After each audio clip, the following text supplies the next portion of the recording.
Sean todos bienvenidos a la meditación, a la reflexión, a la exposición de las Sagradas Escrituras. Y diremos, como dijo también el salmista, la exposición de tus palabras alumbra, hace entender a los simples. Estamos entrando a una nueva sección en el Evangelio de Marcos.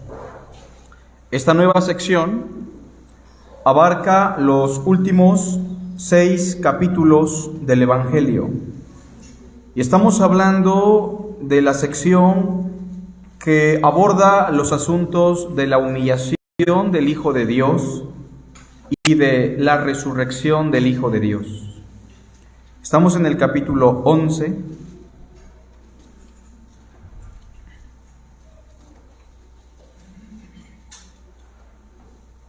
El capítulo 11 inicia del verso 1 al verso 11 con la famosa entrada de nuestro Señor el Cristo, una entrada triunfal, llena de pompa, una entrada llena de exaltación, de admiración, de aclamación, pero sin embargo, también una entrada llena de misterio, de expectativa, de tristeza.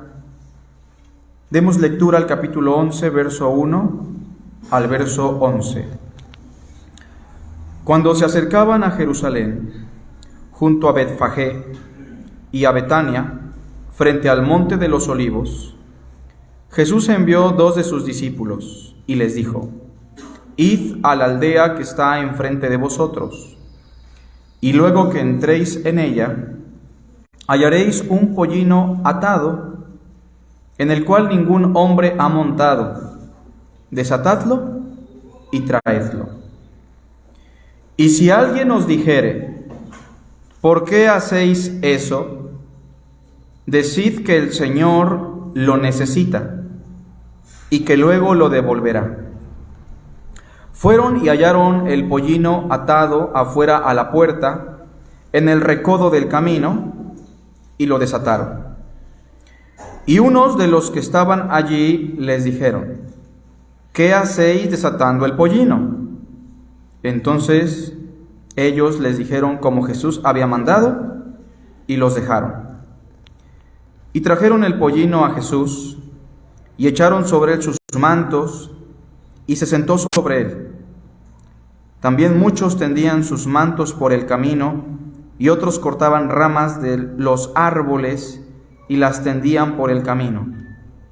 Y los que iban delante y los que venían detrás daban voces diciendo: Hosana, bendito el que viene en el nombre del Señor. Bendito el reino de nuestro padre David que viene. Hosana en las alturas. Y entonces Jesús entró en Jerusalén y también en el templo. Y habiendo mirado alrededor todas las cosas, como ya anochecía, se fue a Betania juntamente con los 12 apóstoles. La entrada de un rey inesperado. De eso vamos a hablar en esta tarde. La entrada de un rey inesperado. ¿Inesperado en qué sentido? Jesús es el rey, estamos de acuerdo. Él es el Mesías prometido. Pero esta entrada, que es el clímax de la expectativa mesiánica, es la entrada de un rey inesperado en el sentido de que, aunque Él es el verdadero rey, no es el rey que esperaban los judíos. De hecho, Marcos capítulo 10, verso 32, si lo recuerdan, inicia diciendo que iban por el camino subiendo a Jerusalén. Ellos ya van rumbo a Jerusalén y Jesús iba adelante, manifestando que algo importante va a ocurrir.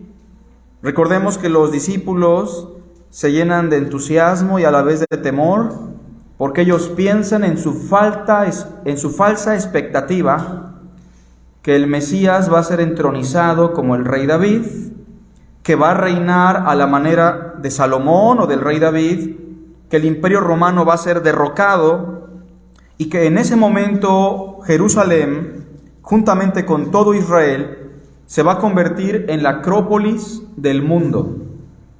Pero Jesús les da un mensaje que los desalienta por completo, pero ellos están inundados de una emoción, como cuando nosotros estamos tan emocionados que no escuchamos ninguna razón. El Señor les dice en el versículo 33, vamos a subir a Jerusalén. El Hijo del Hombre, al que ustedes han leído en Daniel, que es un rey exaltado, el Rey Todopoderoso, pues ese Hijo de Hombre será entregado a los principales sacerdotes y escribas, a los cuales ustedes consideran como los religiosos y los hombres más piadosos. Ellos a su vez lo van a condenar a muerte y le van a entregar a los paganos, a los romanos que ustedes piensan que yo voy a derrocar de manera militar. Y para coronar el mensaje les dirá, y todo esto va a ocurrir en la capital del gran rey, Jerusalén. Obviamente que este mensaje es escandaloso, es chocante para los apóstoles, pero ellos hacen caso omiso a las razones que Jesús les da. Y lo sabemos porque los evangelios dicen que no entendieron nada de esto hasta que Él resucitó. Porque inmediatamente que Cristo les indica todo lo que va a pasar, ellos siguen con una expectativa materialista, irracional, una concepción superficial del reino. Y Juan y Jacobo, si recuerdan, le hacen una petición incorrecta. Le sumamos a ello que el ciego Bartimeo exclama pidiendo misericordia y le dice en el verso 47, Jesús, hijo de David. Aunque él tenía un poquito más de conciencia sobre Jesús, y aunque su petición es diferente a la de Juan y Jacobo, es una petición más consciente, una petición que está más acorde al reino, y aunque su definición del Mesías es Hijo de David, ten misericordia de mí, Bartimeo está sembrando de nuevo con esta frase la expectativa equivocada que ellos iban desarrollando en su mente. De hecho, hay un paralelismo muy interesante entre la declaración de Bartimeo en el verso 47 y en el verso 48 del capítulo 10, con la declaración de la multitud en el capítulo 11, versículo 10. Si se dan cuenta, la declaración es muy similar, porque en ambos casos lo declaran como el Hijo de David. Por decirlo así, si el Mesías ya estaba concientizando al grupo de lo que iba a acontecer y de lo que significaba ser el Mesías y el Hijo de David, Bartimeo con su declaración, aunque genuina y auténtica, fue como una chispa que empezó a incendiar de nuevo una expectativa equivocada, de tal forma que toda la multitud lo va a aclamar como el Hijo de David. Es correcto el título, pero lo que es incorrecto es la expectativa que tenía. Recordemos un poco quién era David, un rey en Jerusalén, que fue considerado como un rey sanguinario, que mató a muchas personas, que reinó de una manera muy sabia por el poder de Dios, pero que realmente su gobierno se equiparaba más a los gobiernos de este mundo. Era un hombre de guerra. Y pensemos en Salomón, su hijo, un hombre muy sabio, pero su apostasía es manifestación de que no era el Mesías ni el arquetipo del rey que nosotros deberíamos de esperar. Así que en esta entrada hablemos de tres cosas importantes a considerar. En primer lugar, la entrada de Jesús a Jerusalén es una entrada con cumplimiento profético. Repito, la entrada a Jerusalén es una entrada con cumplimiento profético. Los apóstoles no tienen conciencia de lo que está pasando. Jesús le dijo a dos de sus discípulos en el versículo 2 del capítulo 11, vayan a tal aldea a la que está frente a ustedes, van a encontrar a un pollino atado, lo van a desatar, me lo van a traer, y si alguien les pregunta por qué se lo están robando, básicamente eso aparentaría un robo porque se lo llevan, ustedes le van a decir a la persona que el maestro lo necesita y después se los va a devolver. Esto realmente es un poco extraño, porque si el rey quiere entrar en la ciudad del gran rey, ¿debería entrar en qué? En un caballo grande, blanco, un corcel, como acostumbran los reyes de la época. Pero ¿por qué Jesús de Nazaret quiso entrar montado en un pollino de asna? ¿Por qué? Esa es la pregunta a responder. ¿Por qué decidió el Mesías usar ese animal y no un caballo o entrar caminando, que hubiese sido irrelevante? Porque debemos recordar que todo lo que hace el Mesías lo hace pensando en el cumplimiento de las Sagradas Escrituras. ¿Por qué tenía que bautizarse? Para cumplir con toda justicia. ¿Por qué dijo tengo sed? Para que la Escritura se cumpla. O como dijo Jesús, la Escritura no puede ser quebrantada. Y en este caso, la entrada triunfal a Jerusalén es una entrada con cumplimiento profético. Vean por favor conmigo el inciso A en pantalla. Es una profecía que aparece en un pasaje del Antiguo Testamento que hablaba de la entrada del Mesías, del Salvador a Jerusalén, siendo un ¿qué? Un rey justo, salvador, ¿qué más? Y humilde, y aparte, cabalgando sobre un asno. Esa profecía es importante a considerar, ya que los apóstoles y la gran multitud de ese momento no entiende el porqué de la acción de Jesús, pero el Señor Jesús sí lo entiende porque Él está pensando en una profecía que tiene que cumplirse. Es una entrada de cumplimiento profético. Vean por favor conmigo Zacarías, capítulo 9.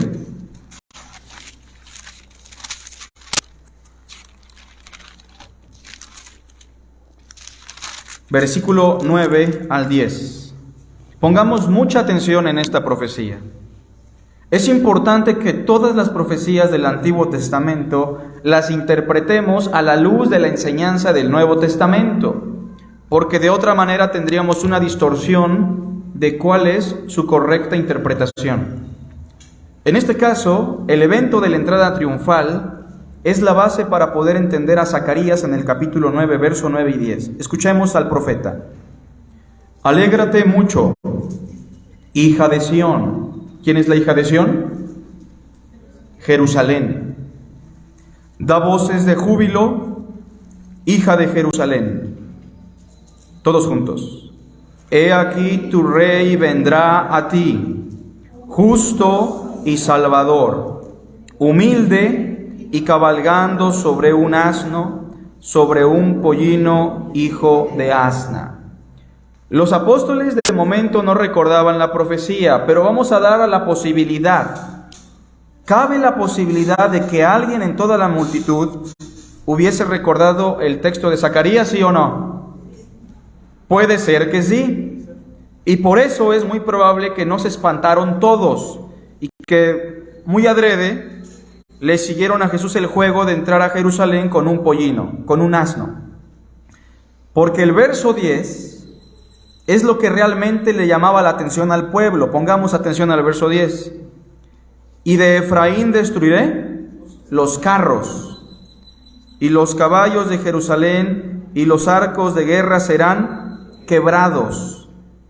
Y hablará paz a las naciones, y su señorío será de mar a mar, y desde el río hasta los fines de la tierra. Lo que a ellos les importa no es tanto que sea el rey, no es tanto que sea justo, no es tanto que él sea humilde o salvador. Ellos cuando dicen sálvanos, en su contexto están pensando en ese rey que va a quitar a Herodes, a Poncio Pilato, y que va a traer la paz al mundo a la manera del rey David, quien subyugó a los pueblos de alrededor de su época. Se olvidaron de la declaración del Cristo que decía: no piensen que vine a traer la paz mundial a la tierra. Yo no vine para eso. Todo lo contrario, mi llegada traerá división, guerra, espada. No olvidemos que la paz que el Mesías prometió es una paz del corazón. La paz os dejo, mi paz les doy. Yo no se las doy como el mundo se las da. Sin embargo, es muy probable que esta profecía estuviese distorsionada en la mente de los judíos o de la gran multitud que lo seguía. Ese es el primer aspecto a considerar, pero si vamos a Juan 12,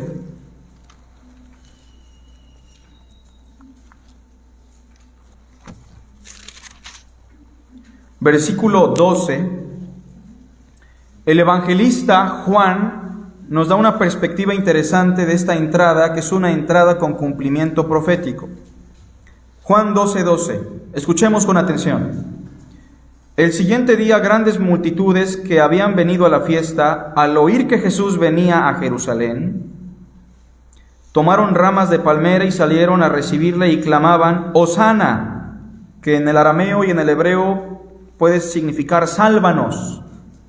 Hosana, bendito el que viene en el nombre del Señor, el Rey de Israel. 14. Y halló Jesús un asnillo y montó sobre él, como está escrito ¿en dónde? En Zacarías. Todos juntos. No temas, hija de Sión, he aquí tu rey viene, montado sobre un pollino de asno.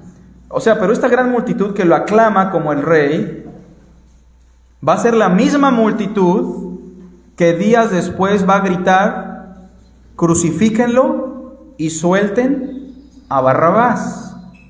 Por eso el título del sermón es La entrada de un rey inesperado. Hasta aquí lo aceptan sin problema, pero cuando lo vean colgado en la cruz, incluso los más íntimos, como dice también el profeta, heriré al pastor y las ovejas serán dispersas. Noten que en el verso 16 indica lo siguiente. Estas cosas, todos juntos, no las entendieron sus discípulos al principio. Su expectativa estaba mal. Su interpretación, en todo caso de que tuviesen el pasaje en mente, era incorrecta. Pero cuando Jesús fue glorificado o resucitado, entonces se acordaron de que estas cosas estaban escritas acerca de él y de que se las habían hecho. Inciso B, hemos dicho que es una entrada con cumplimiento profético. Inciso B, un rey aclamado por un pueblo necesitado de salvación. Primero pregunto, ¿Jerusalén necesitaba salvación? ¿El mundo necesita salvación? Pero ¿cuál es la expectativa que el ser humano tiene de la salvación? ¿Cuál es la expectativa o la cosmovisión que el hombre, el judío, a la fecha, tiene sobre ser salvo? ¿Ser salvo de qué? Ser salvo de los romanos. Ser salvos de una mala economía, ser salvos de la pobreza, de la opresión, ser salvos de Herodes, de Poncio Pilato. Y cuando ellos dicen sálvanos, ¿creen ustedes que están pensando ellos plenamente en lo que nosotros o en lo que Jesús define como salvación? ¿Tener una relación con Dios? Es muy probable que no.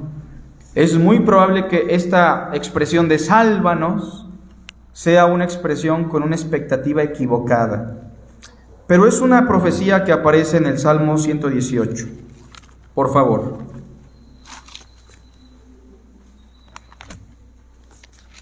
Y así como Zacarías nos indica que el Mesías es un rey humilde, justo y salvador, el Salmo también nos provee de información que no debemos de ignorar. Salmo 118, versículo 21 al 26. Escuchemos con atención. Este salmo inicia con un paralelismo que tiene que ver con la misericordia de Dios. Dios ve nuestra miseria. Y en el verso 21 dice, te alabaré porque me has oído, todos juntos, y me fuiste por salvación. Lo que viene es muy importante porque fue lo que ignoraron del pasaje. La piedra que desecharon los edificadores ha venido a ser cabeza del ángulo. O sea, la piedra principal de la construcción, que lamentablemente los mismos edificadores desecharon, ha venido a ser la cabeza del ángulo, la roca principal de todo el edificio. De parte del Señor es esto, y es cosa maravillosa a nuestros ojos. Este es el día que hizo el Señor. Nos gozaremos y alegraremos en él. Oh Señor, sálvanos ahora. Ahí está el hosana. Te ruego, oh Señor, que nos hagas prosperar ahora. Es probable que usted vea esta profecía con los ojos de la fe cristocéntrica, pero los judíos no lo miraron así. Ellos pensaban en prosperidad económica, ellos pensaban en ser liberados de los romanos. Versículo 26. Bendito el que viene en el nombre del Señor. ¿Desde dónde? Desde la casa del Señor os bendecimos. Pero cuando Jesús entró al templo en Jerusalén, ¿cómo estaba? Vacío. Jerusalén, ¿cómo estaba? Ya sin personas, era muy de noche. La multitud la clamaba afuera, pero la capital no tenía ni siquiera conciencia que era el día de su propia visitación. Ya hablaremos de ello más adelante. Una entrada con cumplimiento profético. Número 2, regresando a Marcos. Una entrada con una expectativa equivocada. Quiero preguntarle una cosa. ¿Para qué viene usted a la iglesia? ¿Para qué viene usted al culto todos los domingos? ¿Porque quiere gozarse? No digo que sea malo. ¿O porque quiere convivir con los hermanos? Tampoco digo que sea malo. ¿O porque quiere prosperar económicamente? ¿O porque le está prometiendo a Dios no faltar para que Dios haga algo en su vida? La expectativa que tengamos sobre Cristo habla mucho de la conciencia que tenemos sobre Dios. Y ellos están aclamando a Dios: Hosana, Rey, Hosana, Hijo de David, Hosana en las alturas, pero su corazón está muy lejos de lo que ellos están diciendo, porque ni siquiera entienden lo que dicen. Repito, ellos mismos dirán: crucifícalo, crucifíquenle, su sangre caiga sobre nosotros y sobre nuestros propios hijos. Hay personas que cantan, hay personas que aclaman, que declaran, que alaban a Dios de la manera correcta en teoría, pero su corazón es totalmente inconsciente de lo que cantan.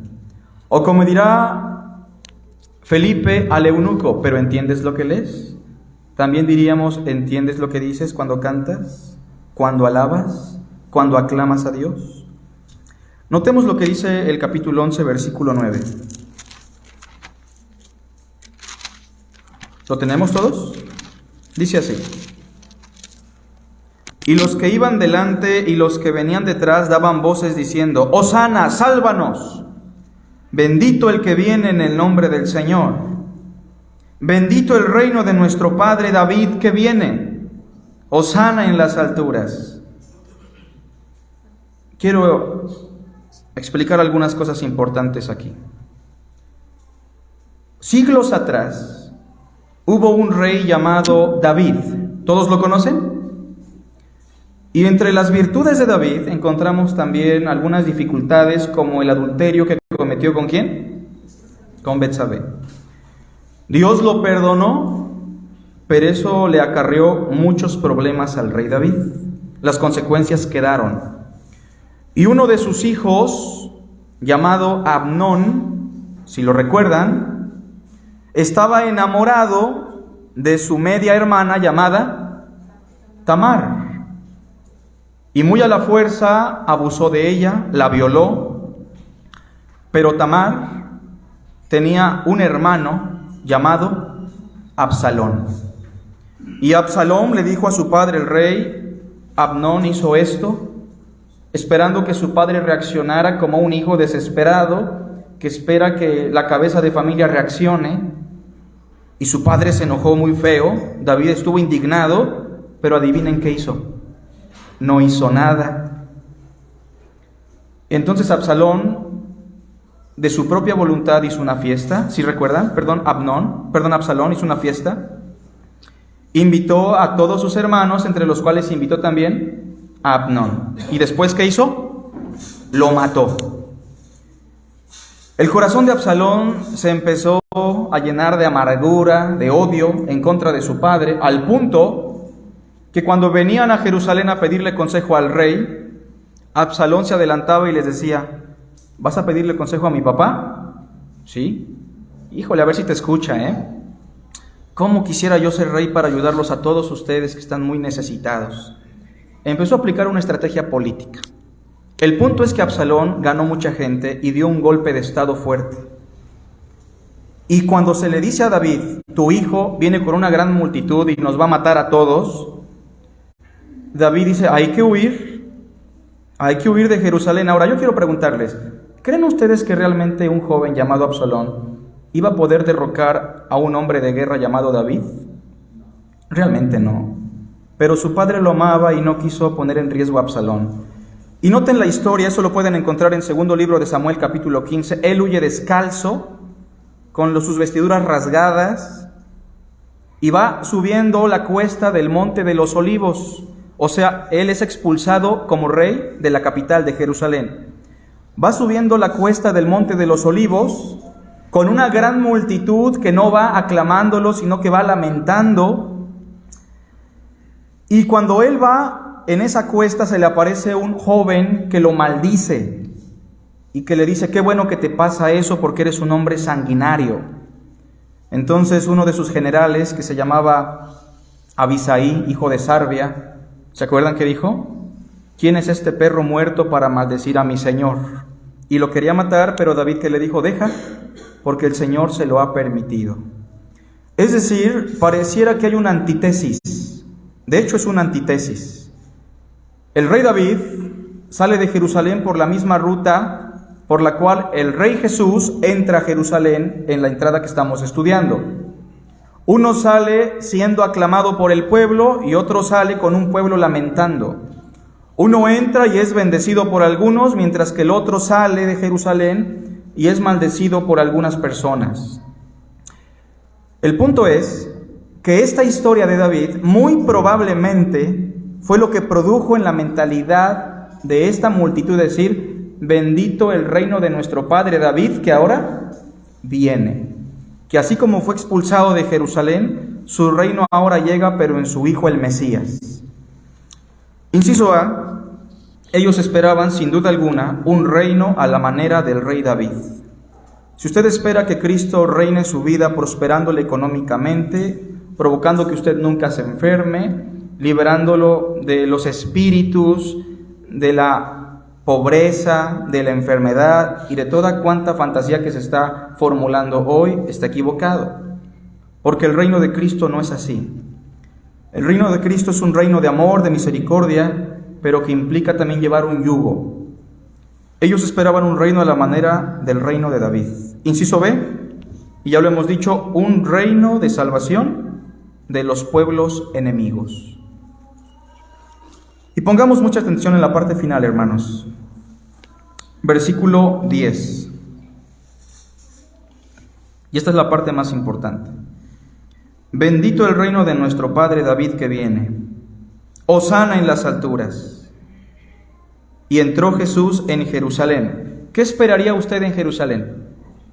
Si una multitud de galileos y gente de todo Israel viene desde fuera aclamándolo, lo más normal sería que la capital del gran rey lo recibiera con una gran muchedumbre. ¿Importa la hora?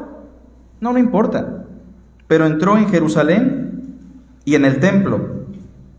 Desde el templo te bendecimos, decía la profecía, ¿o no? Y habiendo mirado alrededor todas las cosas, como ya anochecía, se fue a Betania con los 12. ¿Encontró algo? No encontró nada. Y vamos a notar que esto lo amplifica Lucas de mejor forma. Número 3. Una entrada llena de ¿qué? Llena de ceguera de parte de aquellos que la esperaban. Es triste que se nos presente al Salvador y que nosotros no lo podamos ver. Es triste que le tengamos que repetir el mismo evangelio a las mismas personas durante mucho tiempo y que sigan ciegas. Yo quiero primero decirles cómo se siente el Señor ante esas personas y lo segundo, el futuro para esas personas. Notemos lo que dice Lucas, por favor, 19.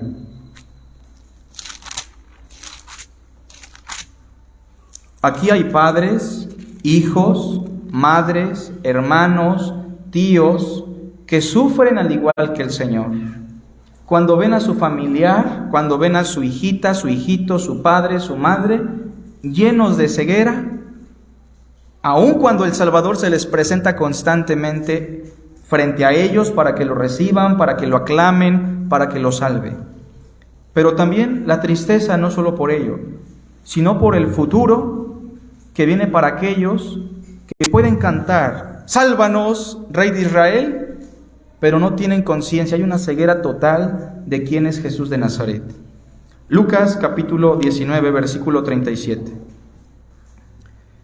Cuando llegaban ya cerca de la bajada del Monte de los Olivos, por eso les decía que el Señor entró por esa bajada, por la cual David huyó subiendo, toda la multitud de los discípulos gozándose, comenzó a alabar a Dios a grandes voces por todas las maravillas que habían visto. ¿Quién no va a estar contento si ve milagros? ¿Estamos de acuerdo?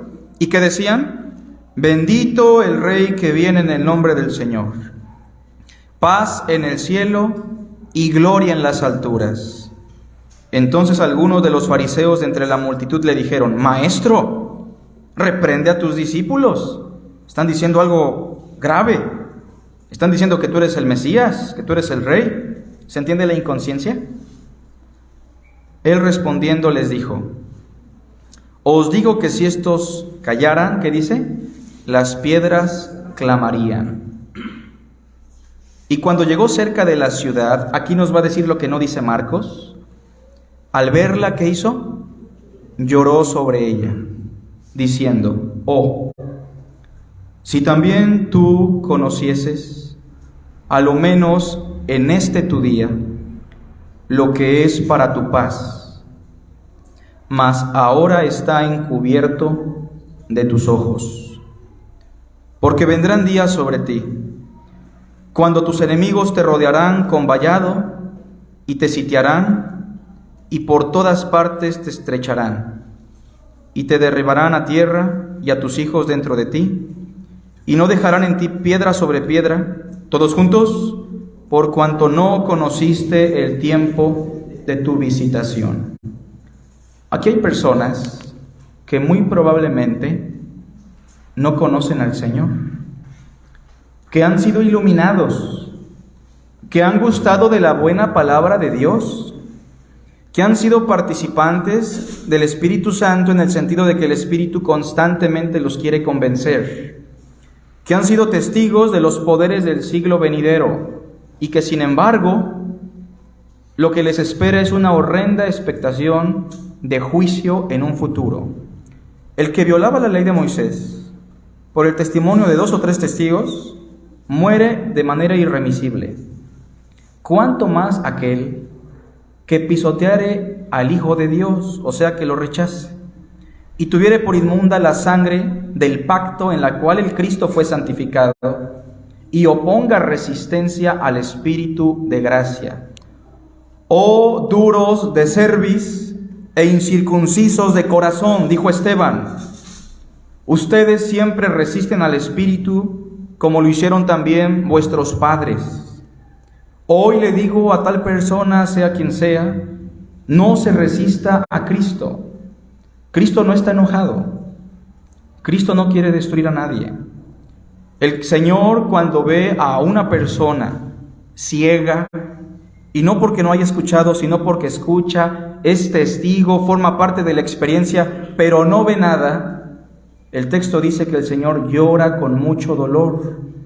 Al Señor le duele en su corazón, y vio la maldad de los hombres, que eran muchas sobre la tierra, y que todo pensamiento de los hombres era de continuo solamente el mal, y le dolió al Señor en su corazón. Oh, y tome esta palabra directamente para usted, sea quien sea, llámese como se llame, si también tú conocieses, a lo menos en este día, lo que es para tu paz. Hay personas que buscan la paz y no la encuentran, y piensan que por venir a la iglesia la van a encontrar, que piensan que por hacer una promesa lo van a encontrar, que por dar una ofrenda lo van a encontrar. No no necesitan hacer nada. Necesitan simplemente poner sus ojos en aquel que les puede dar la paz. Si tan solo también tú conocieras, a lo menos en este día, lo que es para tu paz. Justificados pues por la fe, tenemos paz para con Dios por medio de nuestro Señor Jesucristo. ¿Cuesta creer? Solo tiene que creer, solo tiene que confiar. O como dice el canto: oh alma cansada y turbada, ¿sin luz en tu senda darás todavía? Al Salvador, ¿qué dice? Mira y vive. Versículo 42. Mas ahora está encubierto de tus ojos. Ninguno puede venir a mí si no le fuere dado de mi Padre. Es el control de Dios sin duda, pero a Dios le duele la indiferencia de los hombres, la ceguera de aquellos que lo escuchan, que lo palpan, pero que no lo reciben por fe. Como Judas, ¿comió con el maestro o no? ¿Escuchó al maestro o no? Pero Judas nunca conoció al maestro de verdad. Aquí hay personas que están en esa condición y les decimos: el Señor se duele. Cuando una persona de esa se arrepiente, ¿qué dice el texto? Os digo que hay más gozo en los cielos por un pecador que se arrepiente que por 99 justos que piensan que no necesitan de arrepentimiento. Hermanos, pero si nuestro evangelio está encubierto, entre los que se pierden está encubierto, a los cuales el Dios de este siglo les cegó el entendimiento para que no vengan a la gloria de Cristo. Ahora, noten lo que dice el verso 43. No solamente Dios se duele de que alguien no lo pueda ver. Y repito, no lo podemos ver porque no lo queremos ver, porque no nos interesa el Señor. Hay personas que viven engañadas, que son salvas porque repitieron una oración, porque su familia es cristiana. Pero debemos recordar una cosa: la salvación es individual y no es por repetir una oración, no es por bautizarse. La salvación es por gracia, por creer en el Señor de manera consciente. Y el fruto de esa fe es una vida enamorada de Dios. Noten lo que dice el versículo 43, y esto es lo más triste. Porque vendrán días sobre ti, y esto se lo dijo a Jerusalén, pero hoy el Señor se lo dice a cada uno de aquellos que no ha creído en Él de manera consciente. Pero vendrán días sobre ti cuando tus enemigos te rodearán con vallado y te sitiarán, y por todas partes te estrecharán, y te derribarán a tierra y a tus hijos dentro de ti, y no dejarán en ti piedra sobre piedra, por cuanto no conociste el tiempo de tu visitación. Hay personas que sufren hoy, porque ¿quién no sufre si no tiene a Dios en su vida? Pero no solamente va a sufrir en un futuro como sufrió Jerusalén. 40 años después de lo que Cristo dijo aquí, el emperador Vespasiano mandó a su hijo Tito. Sitiaron Jerusalén, cortaron los conductos de agua, empezó a faltar la comida. La gente dentro de Jerusalén se empezó a matar, se hicieron algunas pandillas que saqueaban, robaban. Cuando las cosas se pusieron feas, al igual que en el tiempo del profeta Jeremías, los bebés murieron de sed y de hambre y las mujeres los cocinaron. De esto da testimonio Flavio Josefo, un historiador judío, que era un apóstata del judaísmo. Pero eso no es nada comparable a lo que usted va a sufrir en la eternidad si no conoce el día de su visitación. Allí será el lloro y el crujir de dientes. Si aquí sufre y siente que su vida es miserable, llena de soledad, llena de depresión, de dolor, de pobreza, de felicidad, la eternidad, en lo que coloquialmente se llama el infierno, la Biblia lo define como una existencia sin la presencia de Dios, excluidos de la presencia del Señor y de la gloria de su poder. Apartaos de mí, hacedores de maldad. Una existencia con cuerpo, porque también han de resucitar los reprobos, pero un cuerpo que si murió decadente, humillado, en debilidad y con los dolores de todas las enfermedades posibles, seguirá así por todos los siglos de los siglos, donde el gusano de ellos no muere y el fuego nunca se apaga. Porque es mejor entrar manco a la vida que con todo el cuerpo ser echado al infierno. Pero no solo eso, los remordimientos, el dolor de conciencia, la tristeza, la depresión, por la cual muchos se quitan incluso la vida, estará aumentado por los siglos de los siglos, porque la presencia de Dios en este mundo aún es palpable, aún para el hombre más perverso. Como dirá Pablo, ciertamente no está lejos de cada uno de nosotros, tanto que si un ciego quisiera buscarlo, palpando lo podría encontrar, porque en Él somos, vivimos y nos movemos. Pero en esa eternidad, el texto dice, y su tormento sube por los siglos de los siglos. Acérquese a Jesús hoy. El Maestro dijo que el que a mí viene, yo no le echo fuera. Hoy es el día de su visitación todavía. Las puertas del reino siguen abiertas. Arrepentíos y creed en las buenas nuevas, que Cristo Jesús murió por nuestros pecados conforme a las Escrituras y que resucitó al tercer día conforme a las Escrituras, que por gracia somos salvos, que no necesita usted portarse bien, y no estoy diciendo que no se porte bien, pero no lo necesita para ser salvo, que no necesita dar una ofrenda, bautizarse, no necesita pasar aquí al frente a hacer una promesa, necesita arrepentimiento de corazón, necesita creer en el único Dios vivo y verdadero y en Jesucristo, a quien Dios el Padre nos envió. Hoy es el día de salvación. Qué triste será si en la eternidad alguno de ustedes no está allá, porque hoy al menos, y estoy seguro que en otras ocasiones, ha escuchado el mensaje de amor y de salvación.